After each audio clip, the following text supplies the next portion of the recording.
ನಮಸ್ಕಾರ ಅಣ್ಣ, ನೀವು ಯಾವ ಊರವರು, ಯಾವ ತಾಲೂಕು, ಎಷ್ಟು ಕಿಲೋಮೀಟರ್ ಆಗುತ್ತೆ ಇಲ್ಲಿಗೆ ಬರಲಿಕ್ಕೆ? ನಮ್ಮದು ದಾವಣಗೆರೆ ತಾಲೂಕು, ಕಡಲೆಬಾಳ ಅಂತ. ಅಲ್ಲಿಂದ ಹೆಚ್ಚು ಕಮ್ಮಿ ಒಂದು 200-230 ಕಿಲೋಮೀಟ್ರ್ ಆಗುತ್ತೆ. ಹೌದ್ರಾ? ಅಷ್ಟು. ಇದು ಈಗ ನೀವು ಈ ಏಲಕ್ಕಿ ನಿಮಗೆ ಬೆಳಿಬೇಕಂತೇಳಿ ನೀವು ಖುಷಿಯಿಂದ ಈಗ ಆಲ್ರೆಡಿ ಬಂದ್ಬಿಟ್ಟಿದ್ರಿ. ಇದ್ರದ್ದು ಏನಾರ ಮಾಹಿತಿ ನಿಮಗೆ ಗೊತ್ತಿತ್ತಾ? ಇಲ್ಲ, ಮಾಹಿತಿ ಗೊತ್ತಿರಲಿಲ್ಲ. ನಿಮ್ಮ ಯೂಟ್ಯೂಬ್ ನೋಡಿ. ಹಾಂ ರೀ. ಈಗ ನೀವು ಬೆಳಿಬೇಕಂತ ಬಂದಿದ್ದೀರಿ. ಇದನ್ನ ನೀವು ಎಲ್ಲಿ ಬೆಳಿತೀರಿ? ಯಾವ ಜಾಗದಲ್ಲಿ? ಈಗ ಅಡಿಕೆ ತೋಟ ಎಷ್ಟು ವರ್ಷದ್ದು? 25 ವರ್ಷದ್ದು. 25 ವರ್ಷ. ಅಂದ್ರೆ ಯಾಕೆ ಕೇಳಿದೆ ಅಂದ್ರೆ ಇದಕ್ಕೆ 50% ನೆರಳು ಬೇಕು. ಕಾಲುವೆ ಬೇಕು ತೋಟದಲ್ಲಿ, ಸಣ್ಣದೊಂದು ಕಾಲುವೆ ಬೇಕಿತ್ತು. 50% ನೆರಳು ಬೇಕು. ಇದನ್ನ ನಾಟಿ ಮಾಡೋದು ಏನಂದ್ರೆ, ನೀವು ಮೊದಲು ಏನು 2 ಅಡಿ ಆಗಲ 1 ಅಡಿ ಆಳ ಗುಣಿ ಹೊಡ್ಕೊಂಡು ಬಂದಿದ್ರಿ. ಈಗ ಆಲ್ರೆಡಿ ಮೊದಲು ಒಂದು ಕೋಲ್ ನಡ್ಬೇಕು. ಕೋಲ್ ನಟ್ಟ ನಂತರ ಇದನ್ನ ಇಷ್ಟೇ ನೀವು ಮಣ್ಣು ಹಾಕ್ಬೇಕು. ಇಷ್ಟು ಈ ಜಾಗ ಬಿಟ್ಟು ಏನಾದ್ರೂ ನೀವು ಮಣ್ಣು ಹಾಕಿದ್ರೆ, ಇಲ್ಲಿಗೆ ಏನಾರ ಹಾಕಿದೆ, ಇಲ್ಲಿಗೆ ಹಾಕಿದೆ ಅಂದ್ರೆ ಇದು ಸತ್ತೋಗ್ತದೆ.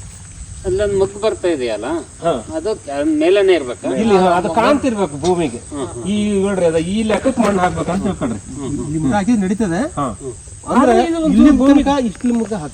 ಹಾಕ್ಬಾರ್ದು. ಇದು ಒತ್ತಿಗೆ ಹಾಕಿ ಇದನ್ನ ಹಸಿ ಆರಬಾರ್ದು, ನೀರ್ ನಿಲ್ಬಾರ್ದು. ಇವ್ ಎರಡನ್ನು ನೀವು ನೋಡ್ಕೊಂಡ್ರೆ ಇದು ನಿಮ್ಗೆ ತುಂಬಾ ಚೆನ್ನಾಗಿ ಬೆಳಿ ಬರ್ತದೆ. ಆಮೇಲೆ ಒಂದು 3-4 ತಿಂಗಳು ಏನು ಕೆಲಸ ಇರೋದಿಲ್ಲ. ಇದು ಯಾಕೆ ಹಂಗಾತು ಹಿಂಗಾತು ಅಂತಾನು ಏನು ಪ್ರಾಬ್ಲಮ್ ಇಲ್ಲ. ಹಚ್ಚಿದ ತಕ್ಷಣನೇ ಇದು ಒಂದಿಷ್ಟು ಎಲಿ ಬರ್ತವೆ. ಈ ಎಲಿ ರಸ ಹಿಡ್ಕೊಂಡೆ ಇದು ಮೇಲೆ ಬರ್ತದೆ, ಇದು ಬೆಳೀತದೆ.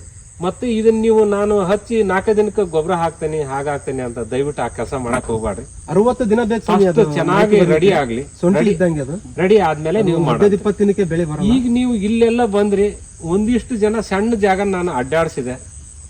ನಮ್ಮ ತೋಟ ನೋಡಿ ನಿಮ್ಗೆ ಏನ್ ಅನಿಸ್ತು? ಹೊರಗಿನ ಜನಕ್ಕೆ ಏನಾದ್ರೂ ನೀವು ಹೇಳೋದಾದ್ರೆ ಹೇಳ್ಬೋದು. ಒಳ್ಳೆ ಅನುಭವ. ಆಮೇಲೆ ಮೇಲಾಗಿ ಈ ತರ ನಾವು ಮಾಡ್ಬೋದಾ ಅನ್ನೋ ಒಂದು ನಮಗೆ ಪ್ರೇರಣೆ. ನೀವು ಪ್ರತಿಯೊಂದು ಸಸಿನೂ ಒಳ್ಳೆ ಆಕ್ಟಿವ್ ಇದಾವೆ, ಒಳ್ಳೆ ಚೆನ್ನಾಗಿ ಹೆಲ್ತಿ ಇದಾವೆ. ನಾವು ಮಾಡ್ಬೇಕು ನಿಮ್ಮ ತರ ಅಂತ ನಮಗೂ.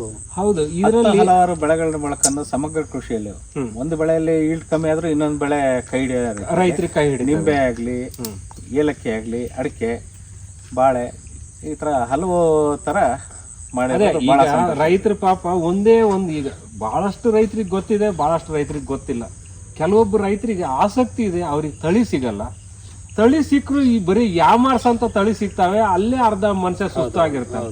ಈಗ ನಾನು ಇಲ್ಲಿ ಬೆಳೆದಿದ್ದೇನೆ, ನಾನು ಬೆಳೆದಿರೋ ಜಮೀನಲ್ಲೇ ನಿಮಗೆ ಸಸಿ ಕೊಟ್ಟಿದ್ದೇನೆ. ಇದನ್ನೆಲ್ಲ ನೋಡಿದ್ರೆ ಏನ್ ಅನ್ಸ್ತದೆ ನಿಮ್ಗೆ?